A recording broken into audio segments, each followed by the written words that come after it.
It's Thursday night, and we are happy to be back on YouTube with the good folks who like to watch us as they would a television show. Fun guest here today, Brian Barrett from The Ringer, host of Off the Pike podcast. You've heard him either there or on WEEI. Full Patriots-Dolphins preview coming today. We will have picks at the end, a discussion of whether the AFC East is now open, because the last time I was sitting alone in my office and talking, Aaron Rodgers was being carted into a back room where we all learned that his season was over. So a very different outlook for the Jets, by extension, the Patriots, but we are here mostly to talk about the Dolphins. Now, before we get to that, I wanted to take a minute or two just to cover my reporting that came out this morning after a couple conversations I had with folks within the team regarding JuJu Smith-Schuster. The headline of the column was very specific, and it was why the JuJu Smith-Schuster question won't be going away. And the question started very quickly for everyone who obviously didn't miss this because you watched the game. When JuJu didn't play in the final drive against the Eagles in the season opener, and Kayshon Boutte played over him, Demario Douglas played over him, those are two six-round rookies who have impressed this summer. They made the team outright. But Devontae Parker was out, and the guy the Patriots paid $25.5 million stared there on the sidelines. They tried to run a 2-minute drill. So naturally, right away, my question directly to Bill Belichick was, what was the decision behind that? And naturally, Bill Belichick didn't want to give me much of an answer. That's fine. It's his prerogative. No problems there. But you keep asking around. You keep digging. And what I found is that right now, the Patriots don't see JuJu Smith-Schuster as a top 5 pass catcher on the roster. That from multiple people within the team, it's not that he's not a number 1 receiver or some pushback I got on this is the Patriots never talk about that. I can show you text messages where folks in the building refer to things like a number 1 receiver. Belichick doesn't. That's fine. Spoiler alert, he was not a source for that story. That's as far as I'll say on that front. But I want to underscore something that was right above the paragraph that was discussed on radio today and made some waves on Twitter. Because, yes, it was the part that Smith-Schuster is not presently among the team's 5 best pass catchers. And the Patriots showed you that, by the way. Like, I wrote it. I got people to trust me with that information and their feelings off the record. But we saw it when they played football without him in a situation where they needed to win that game and decided JuJu Smith-Schuster is not a better option over Demario Douglas, Kayshon Boutte, and Kendrick Bourne. The paragraph above that one, where I lay that out, is that the trouble for Smith-Schuster isn't that he missed the end of one game. The Patriots have only begun to wade into the waters of a new season. Smith-Schuster will get his chance to sink or swim, okay? I completely agree with you if you are someone who is upset that this was one game, okay, and believe JuJu has better football ahead of him. I think he might. The trouble is not only just the opportunity that he had, and I don't want to say squandered, but was less impressive this summer in the preseason than 2 rookies, but with Devontae Parker out and Devontae Parker returning soon, those opportunities will dwindle, not to mention the knee injury, which is not 100%. So that's a little background, a little clarification on that column. Stand behind that entirely. I wrote and heard what we all saw on Sunday, just a little bit more inside information on that. So I think JuJu will get better. There's a lot more to learn, but we're going to have more questions because this is what the Patriots have told you, and that's a guy they paid top dollar for, obviously Patriot scale, back in March. So 6 months later, here we are. We have real football. Let's talk some real football with the Ringer's Brian Barrett here on Pat's Interference, which is, of course, brought to you by FanDuel, the exclusive wagering partner of the CLNS Media Network. Brian Barrett is beaming today because Chaim Bloom no longer Let's go. Chief baseball officer, whatever his title was for the Red Sox. Forgive me, loyal Red Sox fan, not knowing Chaim's exact title. Fired today. Again, we're not going to talk about that. We're going to talk about real football. And for the folks on YouTube who are all watching, again, very happy to have you back. Excited to be here. We're going to try to do some of this more when we move forward. Brian, I'm going to open the door for questions to pop up. And we're going to try to answer them as we go through what I think will be the most comprehensive Patriots-Dolphins preview you ever hear. You down for that? I'm ready to go, man. Okay, let's go. So, again, I said we're here to talk about the Dolphins. Let me just go right against that right away. The AFC East, how different do you feel about this division? Let's go team by team really quickly. From what we've seen in week 1, let's start with the Jets. The clearest, easiest answer, what do you make of them now after the injury and everything that happened in week 1?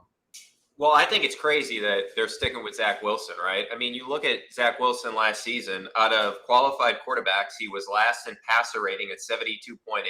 He was last in completion percentage at 54.5. Wait, can we take a timeout? He's their guy. I know you're the metric man, and you have proven it to the folks right away. Not about a Patriots question, not about the Dolphins game. We have Zach Wilson deep dive analytics. This is the stuff you can get on Off the Pike or here for free on Pat's Interference. I apologize to interrupt you. I'm just impressed. Folks, if you are not a numbers person, this is not going to be the podcast for you, but you should be a numbers person because we have plenty on the podcast. Anyway, continue. Well, and Callahan, his passer rating against pressure via Pro Football Focus was 18.6, not 58.6 or 48.6, 18.6. No other player was south of 33. So I cannot comprehend, and maybe it's just, hey, they'll give it a couple of weeks, why they're sticking with this guy. From a Patriots perspective, yeah, I feel totally different because what they need, we saw that team on Monday Night Football. They're loaded. That defense is incredibly talented. Garrett Wilson is a stud. Breece Hall, it looks like he never tore his ACL. And the thing is, like, Zach Wilson, yeah, you're not going to get the ceiling no matter who you go out and get other than Aaron Rodgers. Like, you can't get a higher ceiling than Aaron Rodgers for guys that are available. But you know what Zach Wilson can do? He can rip the floor down. Like, you can have the couch going through the floor, right? There's other quarterbacks out there that can just manage things. The Jacoby Brissetts of the world, those type of guys, right? So I just don't understand why this is the specific quarterback you're sticking for with this team, right? What you need is somebody that is just going to be like, not to use this example, but and compare the players, but like what Tom Brady did early in his career, like in 2001, hey, occasionally you may have to make a big throw, right? But don't screw it up. Like if you go back to the Ravens when they won their Super Bowl with Trent Dilfer, don't screw it up. Brad Johnson with the 2002 Buccaneers. That's how highly I think of this Jets defense. You just need somebody to make sure you don't screw things up and to stick with Zach Wilson. I mean, I would have gotten rid of this guy in the offseason so you didn't have this problem. Keep Mike White as your backup. Zach Wilson is Jesse Pinkman in episode 2, I believe, or 3 of Breaking Bad, where he gets the wrong chemical mix as they're trying to, I'll just say it lightly, dispose of a body. And he actually has the floor collapse. There are multiple stories of that house. This is top of mind because I used a Breaking Bad gif on Twitter here today. But that's interesting. So I'm down on the Jets because of Zach Wilson. But you think if you get a caretaker in there, they can still go to the Super Bowl? Because the most common take has been Aaron Rodgers is out of the picture. And so off the table goes any sort of Super Bowl hopes and dreams. I think you can get into the playoffs if you're the Jets with just a caretaker. Now, it will be interesting if somebody shakes loose, say, closer to the trading deadline. Like, what if Minnesota, who lost in week 1, what if things fall apart for them? Like, Kirk Cousins is a good enough quarterback, and I know we can look at all the playoff stuff. What if and I know financially it'd be difficult, but, like, if you're the Rams, and maybe, like, winning last week was bad for them in the long run if they wanted to get into the Caleb Williams sweepstakes, but, like, Matthew Stafford would be the perfect guy to go into that team. So I just feel like I would rather have a caretaker than Zach Wilson, even though Jacoby Brissett's not going to elevate your ceiling too much. At least he's going to keep you at a floor level and maybe their running game is going to be good enough right now where they could have a quarterback like Jacoby Brissett. And the thing about Zach Wilson, too, that sticks out to me is remember last year that we were looking at the fact that, okay, if it's not Aaron Rodgers, it's going to be somebody else, like Derek Carr or Jimmy Garoppolo. So it's like Zach Wilson was never going to be the guy. There was never going to be a chance that he would be their guy. And here we are, that he's actually their guy again. Like they had no reason to not go after somebody this week. Maybe they're waiting. Like I said, maybe it's Cousins or Stafford down the road, but it's going to be a mess. And from a Patriots perspective, and I hate to say it about a guy that obviously was in incredible pain tearing his Achilles, it's a major factor for this team going forward. They play him in week 3, and it could be Zach Wilson, who has 7 interceptions against the Patriots, 7 of them in 2 touchdowns. He's been atrocious. All right. So really quickly, better or worse than the Patriots right now or the New York Jets with Zach Wilson at quarterback? Worse. He's that bad. He can bring a whole team down.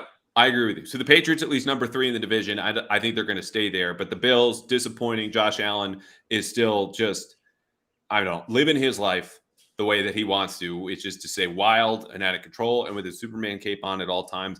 30 seconds or less. Do you feel appreciably better or worse than the Bills? I feel like, are the Patriots better, are you saying? No. Are the Bills better or worse than you thought based on I – think they're significantly worse. Okay. Allen is back to his old habits. I think that he needs to ball back. I think Ken Dorsey's too much of a friend. And the other component is the rush defense, right? Last year, they were 16th in success rate. They knew that the Jets had to run the ball because Zach Wilson was playing. They ran for $172 on 6.1 yards per attempt. that defense, it's weird that Leslie Frazier left, and it's not like they're not as loaded as they used to be. I know they're going to get Von Miller back, but he's not going to exactly help their rush defense. I think they have issues on that side of the ball as well. Someone told this to me before the Patriots played at Buffalo last year in the finale. Win and you're in the playoffs. They say, we're going to win. I said, okay. Obviously, it didn't happen. The second thing they said, though, was Buffalo was slow on defense. And I don't think they did enough to remedy that. And counting on a rookie to step in, a third-round rookie to step in for Tremaine Edmonds is worse. I'm not worried about them yet, but I'm getting there close. I know the boss man over at the Ringer, Bill Simmons, is out on the Bills. He might be ahead. Might be a Bills connection. He shorted him. Miami.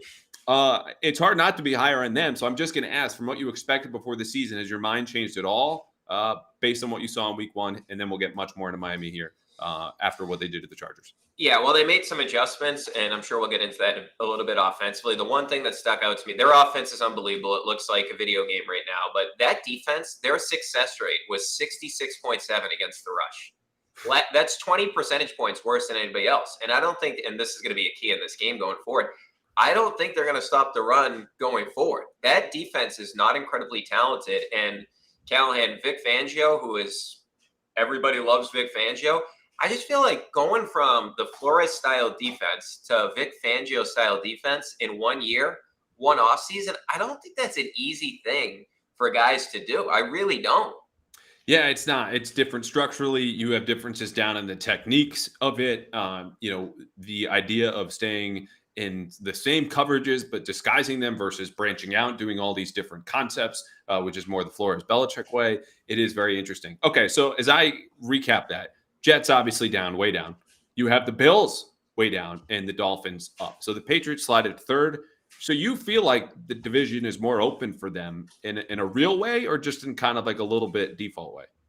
Well, I feel like now they have a much better chance at making the playoffs than I originally thought, because the Bills have recently owned the Patriots outside of the windstorm game. But I feel much better about a game against the Bills this season than I've had in previous years. A lot of it has to do with some of the upgrades the Patriots have obviously made, Bill O'Brien being the main one. But this defense, and you predicted before the season they were going to have the best pass rush in the Bill Belichick era. There's no reason to doubt that at this particular point in time. So I feel like they have a much better chance to get to the playoffs. Like last year, you looked, hey, can you beat the Bills? And after that playoff game, you thought, no way. This year, I think it's certainly possible. I think you can beat this Miami team at home, and I know we'll get into that later in predictions. And I certainly think that you can beat the Jets at least one of these two times, and maybe twice if Zach Wilson plays in both games like he did last year.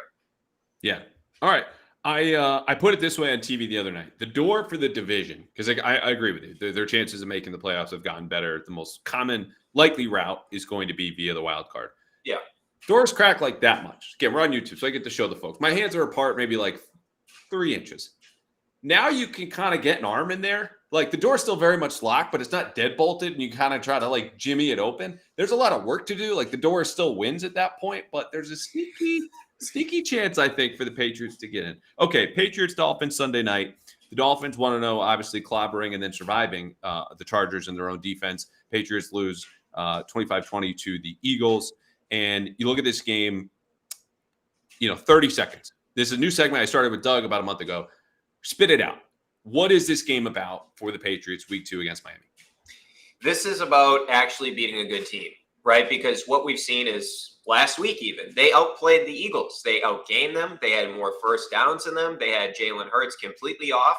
And I thought they did a pretty good job offensively considering some of the disadvantages they've had.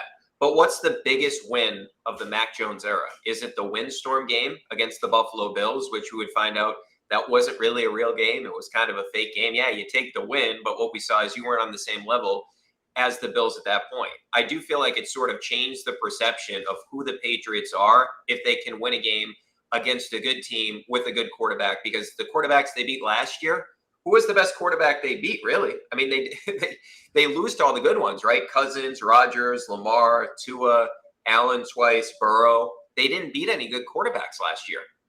So the headline of this episode is why I like the Patriots to beat the Dolphins. And I will spoil my pick that is held for the very end. And I think the Patriots are going to win. And I think you're absolutely right in that this is about a signature win for Mac. This is about a statement. And that statement really is that we're the team we believe ourselves to be. The ones that no one has seen for the last couple of years. And we don't need to go over any of that. But what that statement will achieve, even if they win, like I think they will, is just survival.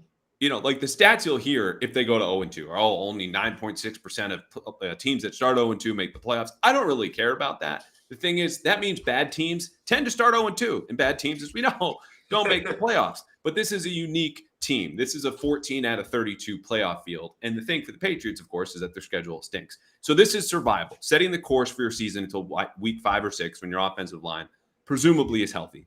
Are you then in mid-October playing catch-up? Or are you playing to compete already for a playoff spot? And 0-2 means you're going to have to play catch up.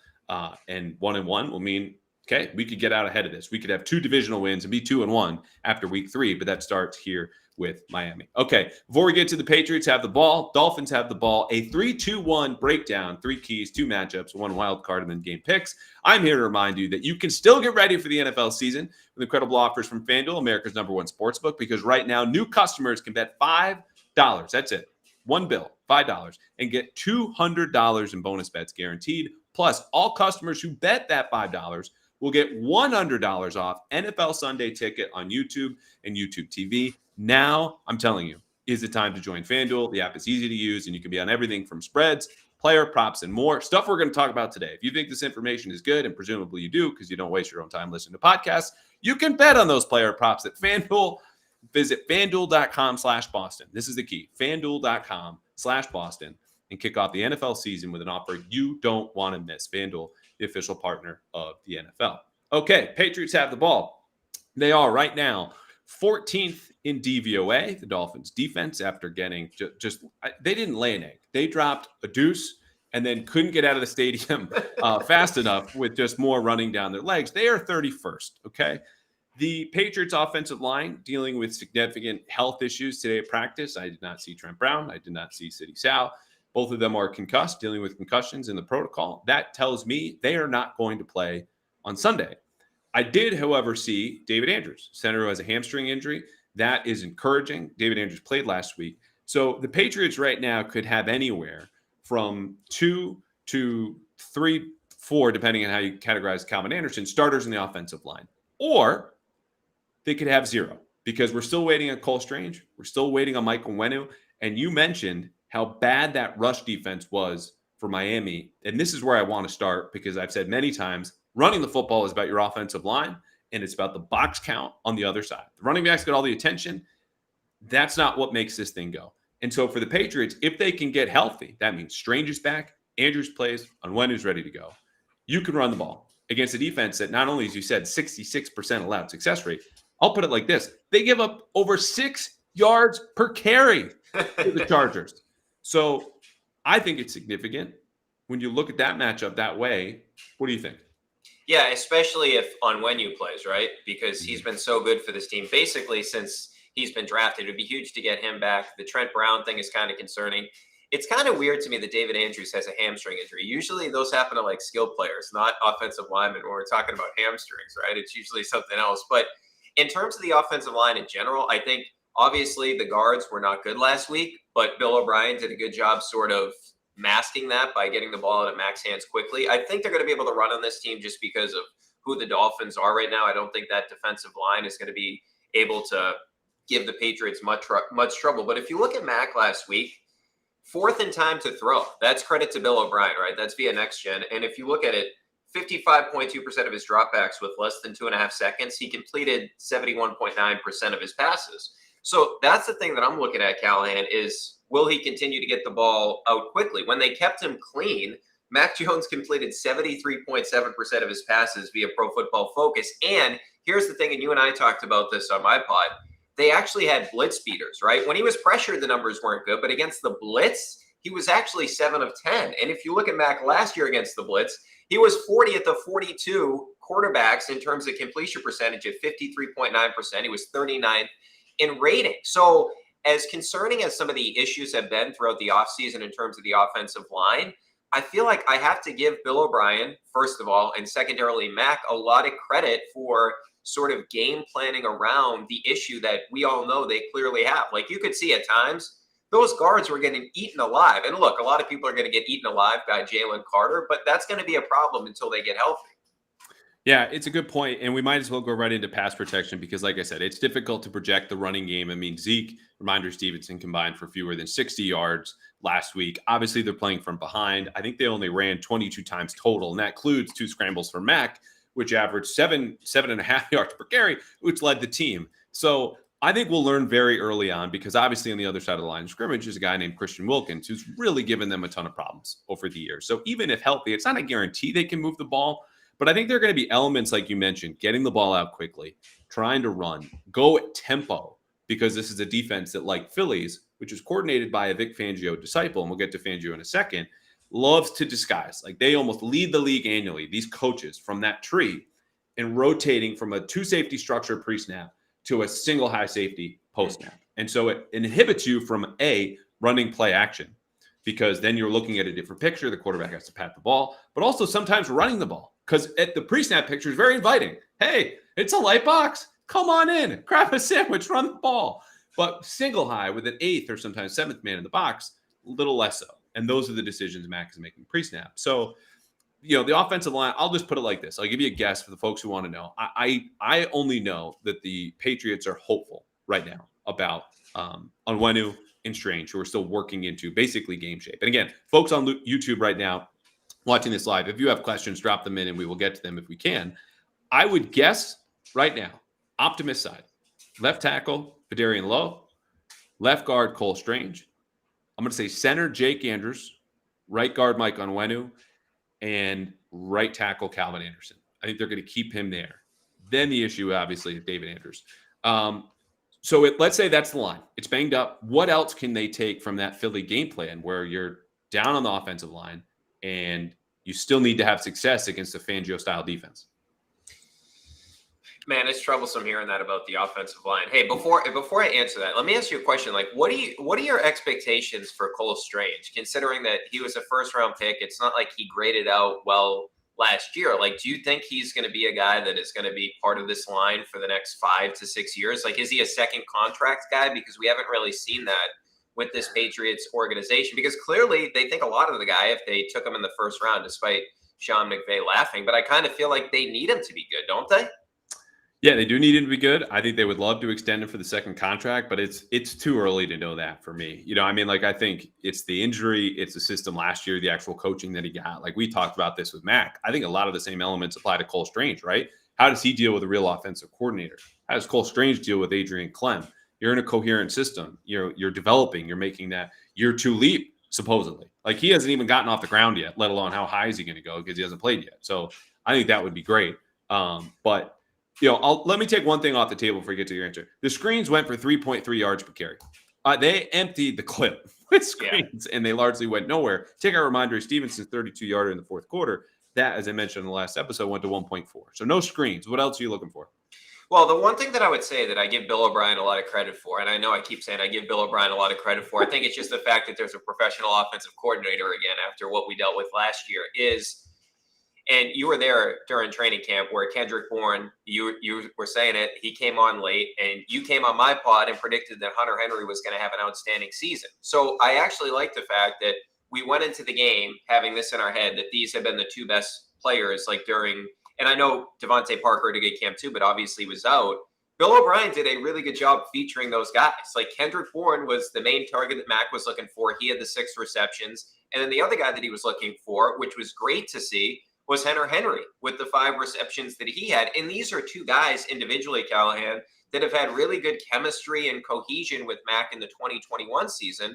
So I like the fact that I know it seems like awfully simplistic, but hey, let's throw it to our best players. And those seem to be your best players right now. So other than not a scheme thing in particular, it's a who you have on your roster type thing. Feature these guys, continue to throw them the football. I like both these players. I liked them both a lot last year. I was almost depressed when I thought that Kendrick Bourne was going to be out of the equation. I mean, this guy is good.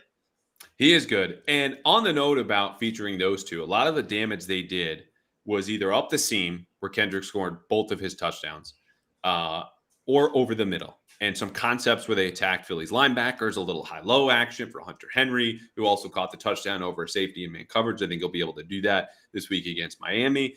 But hey, how about the 4th down catch? That was incredible. Just just like stick them on their hands. You know what's funny? That I heard this from someone in the locker room today because of all things we were talking about peanut butter and jelly sandwiches, something that I kid you not, at least 4 or 5 years ago, even when Brady was here, everyone in the locker room ate like pre-practice snack, little energy, and go. They still do this for some players. But the details to which the Patriots make their PB&Js is such that they do it so that the jelly doesn't leak out and get on their hands. The gloves, the nutritionists do this as they're walking out to practice. Like it's encased in the peanut butter and on the outside where the sandwich meets so that you don't have a little extra sugar sticky on your gloves. Anyway, that's the only time I'm ever going to be able to share that tidbit. I'm sorry for anyone who was just bored to death for 20 seconds, but I found it fascinating. On the Fangio point and Hunter Henry and Kendrick Bourne attacking the middle of the field, this is a too high structure defense. That's where they want to be. Cover 4, cover 6, a little bit of cover 2. I have 3 games that Mac has played against these defenses. Vic Fangio or some of his disciples, really just his disciples. One of which was the worst game of his rookie year, arguably. One of them. He was 18 of 35, 217 yards at LA. They win in an Adrian Phillips pick 6. Last year, he had 2 games. Or he had another game, and then he played, of course, against Philly this year. 28 of 39, 382 yards, 2 touchdowns, Thanksgiving at Minnesota. And then, as we mentioned, Philly successful, 35 of 54, 316 yards, 3 touchdowns, 1 pick. So that's 5 touchdowns. It's 1 interception and a completion percentage around 64, 65%, averaging just over 300 yards per game against this style defense. Does that encourage you? Do you throw those numbers out the window because of small sample size? We talk about Fangio a lot. What do you make of it? No, that encourages me because, and that Minnesota game Mac was really good in that game. That was a weird game with the special team situation.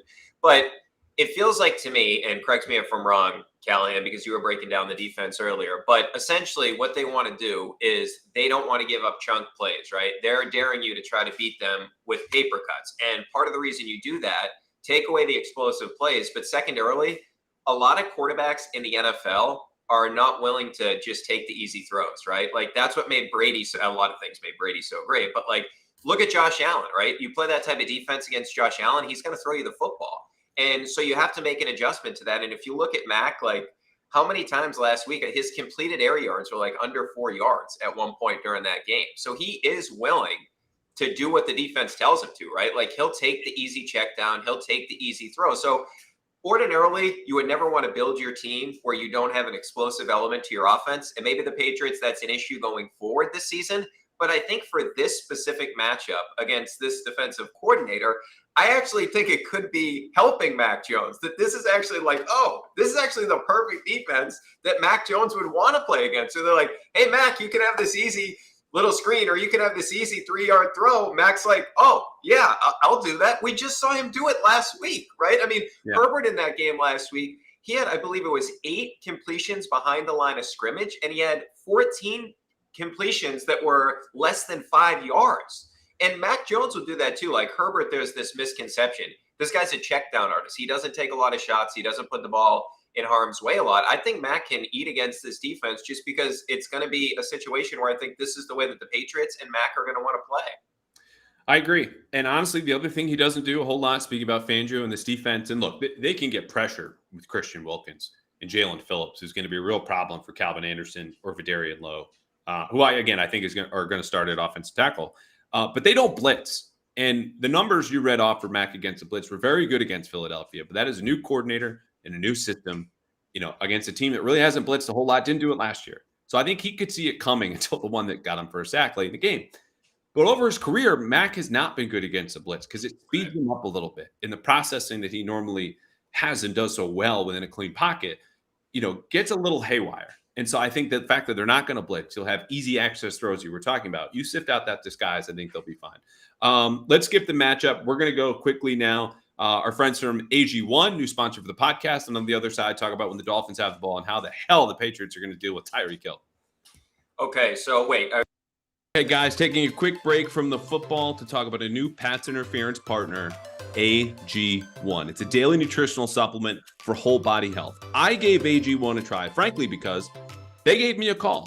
But now, after months of using AG1, I am giving you a call because I take 1 scoop of AG1, mix it into a glass of water every morning before breakfast, and drink it. And right then and there, I know, regardless of how long my day goes, how stressed I get, or how busy I am with work down in Foxborough, I have taken care of my vitamin, mineral, and nutrient needs. I have taken care of my body, and it makes me feel great. And as they say, you are what you eat. And what AG1 is a science-driven formulation of those vitamins, minerals, and probiotics, all whole food source nutrients that support your energy, focus, strength, and mental clarity every single day. Who doesn't need that mental clarity, especially nowadays? And AG1 as a whole is raising the standard for quality in the supplement category. That goes for you folks taking the one pill a day. So if a comprehensive solution is what you need from your supplement routine, give AG1 a try and get a free 1-year supply of vitamin D and 5 free AG1 travel packs with your first purchase. All you have to do, it's very simple.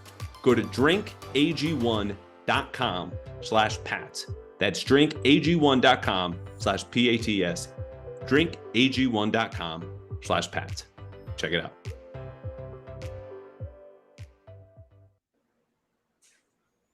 All right, there it is. AG1. Now on to the number one concern, the number one offense in the league, that being Miami and that being Tyreek Hill. So the Miami Dolphins come in number one in DVOA.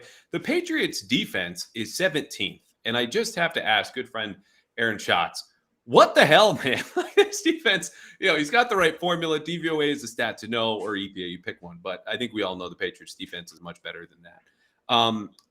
News today, Jonathan Jones, who is not a Tyreek Hill stopper, but I think you would put in the top 10 list of players most equipped to handle Tyreek Hill. And he has the history going back to 2018 in the AFC Championship game, more recently holding him to 4 catches for 55 yards in Hill's last game against the Patriots. He's limited with an ankle injury. That could be a real problem for the Patriots, which we'll get to in a minute. That is something you deserve now, so that's why I say it at the top. The other thing I want to say at the top, Brian, you tell me if I'm wrong.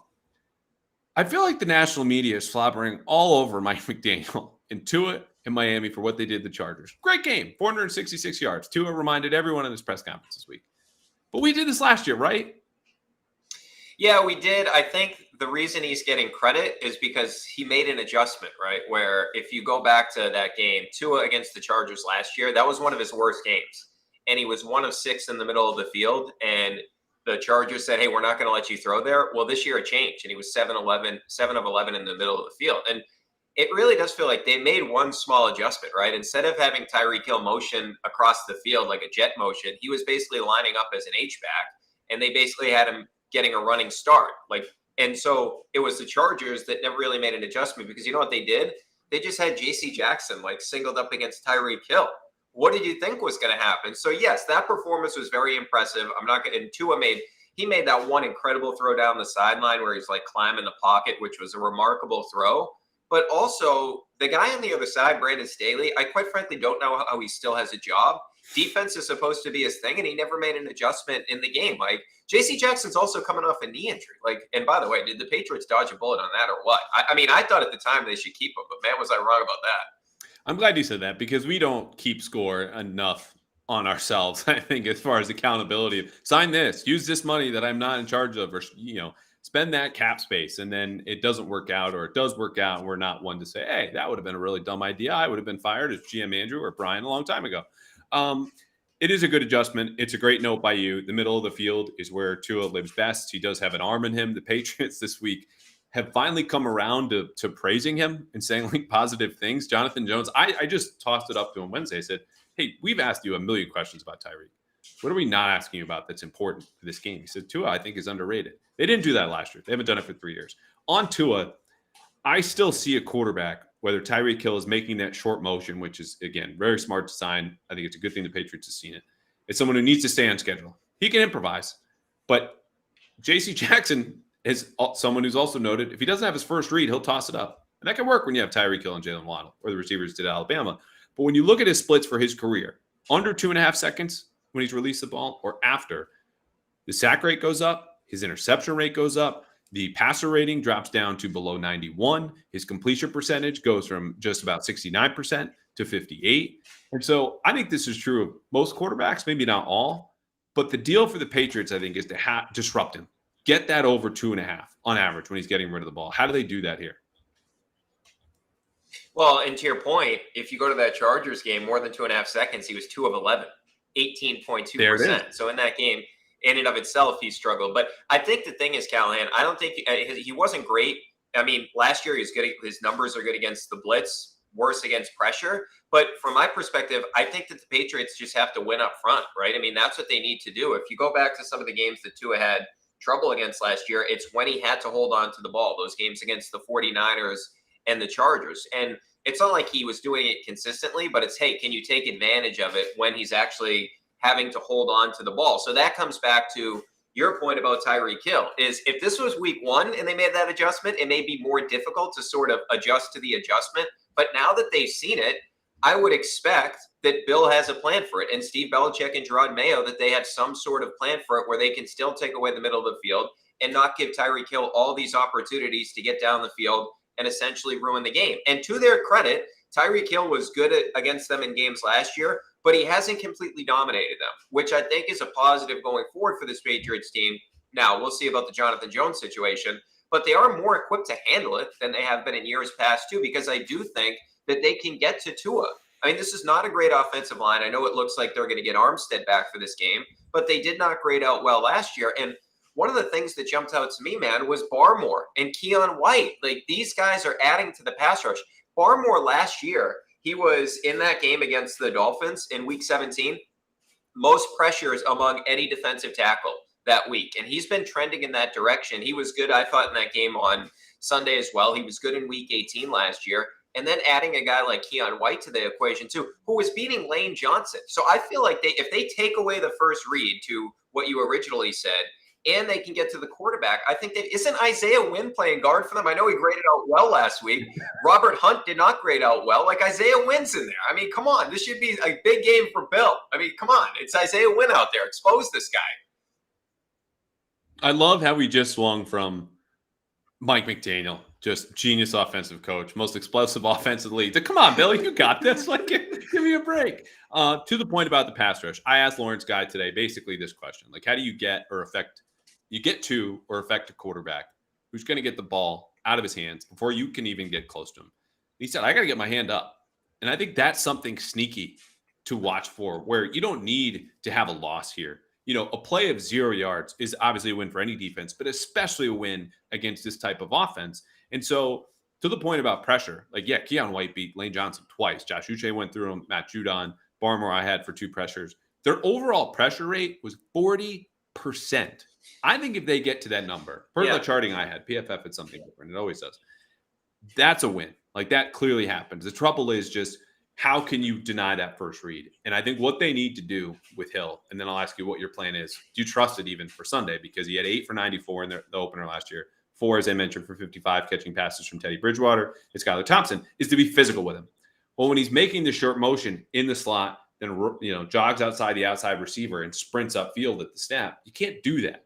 So I think they need to hit him within 5 yards as much as they can, but it's still a GTFB, get the F back game for the safeties. And it's kind of a tension there between, we need to be aggressive close and safe back, because that leaves the deep middle where Tua attacks so well on digs and crossers. Yeah, and by the way, I should mention that Chargers game I was alluding to. It's the one that he struggled in last year that I gave that 2 for 11 number. He's bad in that category over 2.5 seconds against the Niners too. But to your question there, I think what Jabril Peppers said in his press conference today was sort of revealing, where he said, we can't, basically to paraphrase what he said, is we can't give up the big plays. So I do think this is one of these games where they will concede some short passes and just make sure you tackle, because Tyreek Hill is also incredibly difficult to tackle as well. But when you play an offense like this that has this type of firepower, Callahan, if you get into the red zone, you got to make stops, right? So that's my thing. It's like, okay, see if Tua's patient enough, because Tua at times has been known to try to throw the ball, squeeze it into tight windows. That's been part of his DNA as a quarterback. See if you can get him to turn the ball over to you at least once in this game. But secondarily, when you get down in the red zone, the Patriots did a good job against Philadelphia when it came to that. So can they do that, replicate that same thing against the Dolphins? Because they're going to have their plays. It just, I feel like a team like that is built so much on explosives, it can get frustrating. I mean, heck, we've seen it with Pat Mahomes and the Chiefs in the past. Remember, they made an adjustment to their offense a couple of years ago, but that became an issue for them, where the year that they didn't make it to the Super Bowl, one of the rare years they didn't, when, remember, Cincinnati did that thing to them, where they were just like, hey, try to go down the field on us, like death by a million paper cuts, and they couldn't do it. Now, to their credit, last year they were able to do it, but 2 years ago they weren't. So that's what I try to do. make them methodically go down the field, see if they'll be willing to do it, or if Tua is going to try to press for that big play down the field. And that's what Pepper said today, too. Actually, you said exact word. Maybe you guys share half a brain, is make them beat you methodically. Same fitness level, too. And it sounds simple. It's not. Yeah, and you need to change coverage. I think you'll see a lot of zone because on the other side, let's say Jonathan Jones doesn't play. That's Christian Gonzalez and probably Marcus Jones. And they survived Tyreek Hill and Jalen Waddle last year, week 17, the home finale, where they gave up fewer points than they did in the opener. They averaged 17 points allowed against the Dolphins in those two games. So there's a method here. It just relies on a lot of sound tackling and playing to your leverage and everything there. Not to mention, people are going to throw Tua is undefeated against Belichick. It's absolutely true. They need to play better. He's averaging fewer than 23 points per game against Patriots, so it's not like he's pulling them out. It's not like there's some secret key that he has that everyone in the league has been searching for, and he found it, and this is how you beat Bill Belichick. So I think the Patriots are going to eat to a degree up front, and we'll get to our 3-2-1 matchup here, our preview, 3 keys, 2 matchups, and then one wild card before making our game picks. But before the Patriots eat, you should eat from Factor Meals, which has a message for you all now.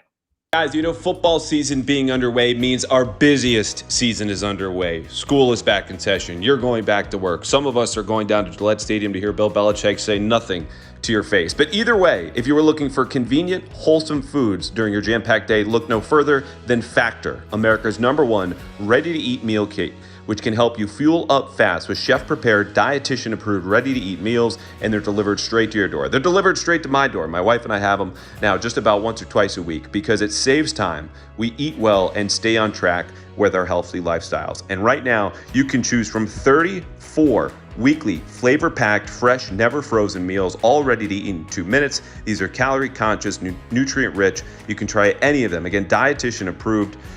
If you need an extra boost, try the Protein Plus meals with 30 grams of protein. Those are my favorite. So head to factormeals.com/Callahan50 and use code Callahan50, my last name, to get 50% off, 50.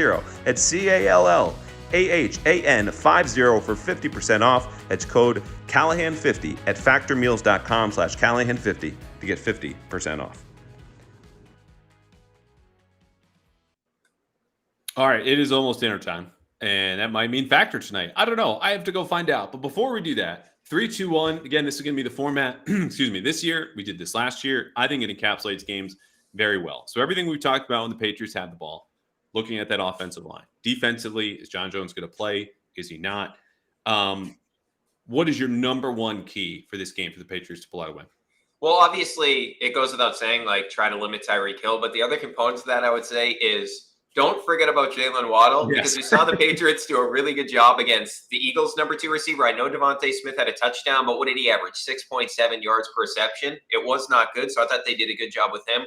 Waddle's a different beast because of the speed. If you go back to last season, 18.1 yards per reception, first among receivers, 521 yards after the catch, 5th among receivers. Only 2 guys were in the top 5 in both categories. That was A.J. Brown and Jalen Waddle. And if you add the rating, when he was targeted 122.6, and that was in the top 5 as well. He was the only player in the top 5 in all 3 categories. So if you do contain Tyreek Hill, don't let Jalen Waddle ruin the game, because remember, he did before halftime last year against this Patriots team. So make sure you pay attention to Jalen Waddle too, because that guy is so dangerous. It's a great point by you. And again, that will be the case of where I think if I'm the Patriots, I'm game planning here. I have Jonathan Jones shadow Tyreek Hill, and we build around that because, you'll still need to shade a safety, but there's no player in this roster better equipped, few in the league, to handle him, because Tyreek, we always hear about 4.2 speed. He is also quick as hell, like among the quickest players in the league. And it's that combination, start-stop ability, that's an issue.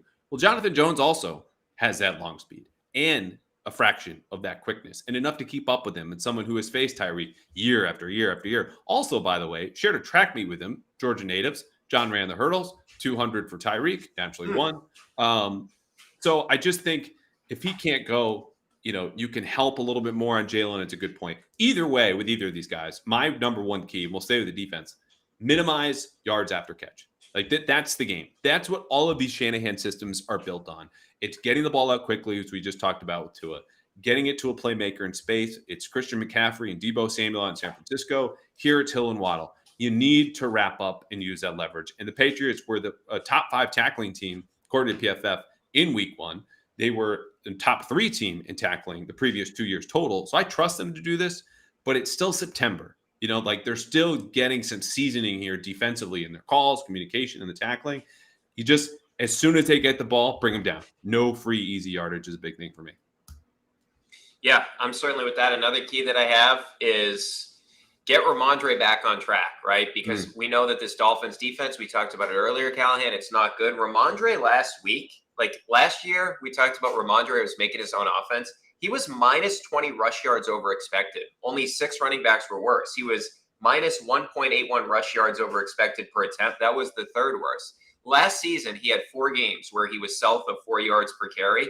And in every game after that, Ramondre played really well. So I think this, and we know he's sick last week too, right? So I expect this to be a big game for Ramondre Stevenson, maybe in the pass game as well, because even though he didn't run the ball well, at least he was involved in the passing game. He was, and I think that motion we talked about for Miami, I mean, the Patriots stressed and broke parts of the Eagles defense, again, another FanDuel system, by going bunch and having some motion. That forces communication, checks, calls, adjustments.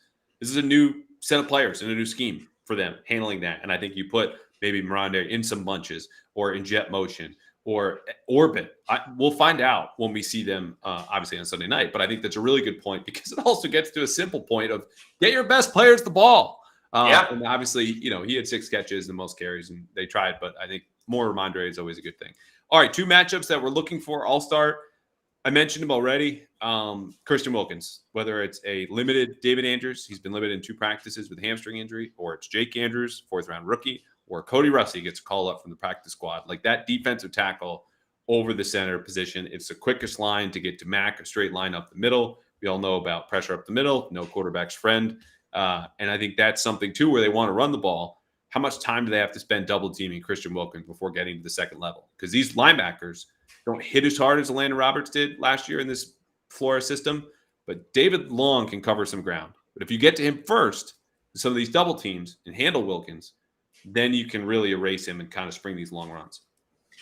My matchup is whoever's covering Hunter Henry. Because if you go back to the Dolphins last season, 8th most yards against tight ends, 4th most touchdowns against tight ends, and for you fantasy people out there, 4th most fantasy points against tight ends. Like all these guys went off. Andrews, Hawkinson, Cole Kmet, Dawson Knox, Hunter Henry. Actually, the final game, 5 for 52. One of his better games in the Patricia era. If that was Bill O'Brien, it's probably 8 for 90. I love it. Keith Musgrave also loves it because he just dropped in a comment. Hello, I think the tight ends need to come up big. They do. You're right. And I think this is a big game. You've heard this fantasy tip tons of times in this podcast. Grab Hunter Henry while you still can. This is a defense that keeps the middle of the field open. That's where he lives. That's a good call. All right, 1 wild card. So this is one thing. It could be off the field. It could be a fun tidbit. It could be a stat that we haven't talked about, something that we just haven't covered. And your wild card is? Will Bill make the right decisions? I felt like last week he made 2 decisions that weren't correct. The game plan was outstanding, but after the penalty on 4th and 12, why are you going for it on 4th and 17 with 3 timeouts and the 2-minute warning? I can understand the 4th and 3 because of where you are on the field and it's only 4th and 3. I can understand that, even though I thought, hey, there's 10 minutes left. Kick the field goal. You cut it to 5 points. And the thing that surprised me about that, Callahan, especially the 4th and 17, your defense was dominating them. So this wasn't Peyton Manning, 4th and 2, where you couldn't stop Peyton Manning, right? This was Jalen Hurts, a company couldn't move the ball. So as great as Bill was preparing for that game, I thought he made some bad decisions. I think it's a good call. And Bill Belichick, and good call on your part, obviously not him on 4th and 17. He did as much regret as I think he does on Mondays. Looking back at the game, always inquire about coaches' decisions, not because it's, hey, this is bad. Let me remind you of that decision that didn't work out. It's like, what was the process that led to that? Because folks at home watching going, what the hell's going on? And Bill offered some sort of regret in that decision. He is the wild card. All right, my wild card is tied to my pick, which the folks know. I'm taking the Patriots. I don't have a final score for you just yet. But I will give you the wild card on the other end of this break while reminding you at FanDuel, the Patriots are 3-point underdogs. If you think they're going to win, like I do, I would take them plus 128 with this money line. The over-under is something also I'm looking at, 46.5. And to help you with that betting is a new sponsor, Odds Are, with a message right now. Okay, so you guys have heard me talk a fair amount about betting on this podcast, giving you some advice, told you where to make those bets. So I got a quick question for you.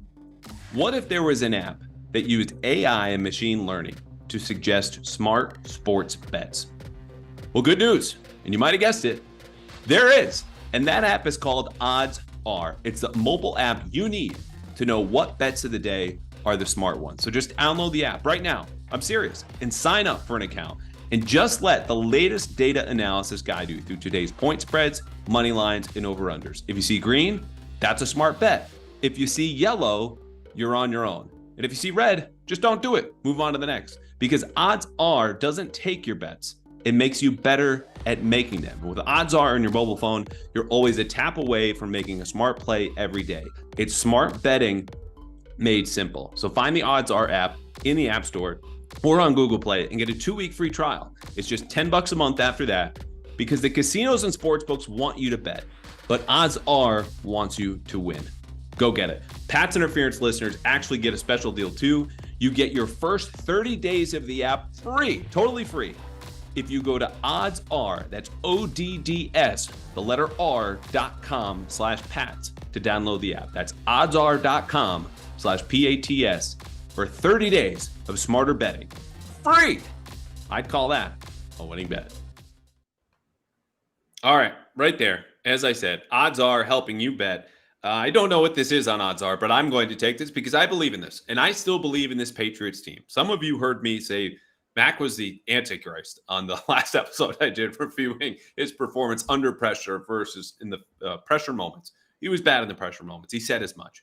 But as much as he might have been part of the reason that they lost, he was among the only reasons they hung in against a team that started up 16-0, had the best pass rush in football. He led 2 touchdown drives. He came close to another one. And I think this night on Sunday, Mac Jones gets it done. Patriots 20, Dolphins 19. And what that also does, in addition to giving you a plus 128 odds right now on FanDuel, is you can parlay that with the under. I love the under in this game, 46.5. Belichick's history against McDaniels in the 2 matchups last year, his history of containing Tyreek Hill, and the fact that we all know the Patriots are not lighting up the scoreboard. So I like the Patriots to win close. Mac gets a statement win and upset at home. They go to 1-1. I'm on the Patriots too at plus 20, at plus 128. I think they win this game 24-20. Another thing I like is Mac's passing yards, over under 220.5 passing yards. He was over 300 last week. And then the other one is Ramondre. He is 55.5. I wonder if that's an overreaction to what we saw last week, because 55.5, that seems like, which kind of makes me worried. Like, do they know something that we don't know about Ramondre Stevenson? I like both those in this game as well. And if you think the Patriots are going to win, it's maybe worth sprinkling. We talked about this at the top, a little bit on plus 900 to win the division. I'm just saying, like, it may a little sprinkle. It's plus 900. You know what I mean? Like, if they win the division, that's a lot of money. It's true. And that brings us full circle from how open is the division to when the Patriots have the ball, the Dolphins have the ball, make some game picks, go 3-2-1. This has been our first full-on game preview. We will be doing this in the same format. We might even have Brian back to do this same thing. This has been a blast. He had the numbers. He is the metric man. You can find him on the Off the Pike podcast for The Ringer, covering not only the Patriots, Celtics coming up, Red Sox news. I know you're going to be talking high and bloom, still with that beautiful smile that you have on right now. Thank you for coming on. I think the Pats win. We, of course, could look like complete morons because that's being NFL media in week 2. No one knows anything, but we have a good feeling. And I appreciate you being here, buddy. Anytime, Callahan. A lot of fun.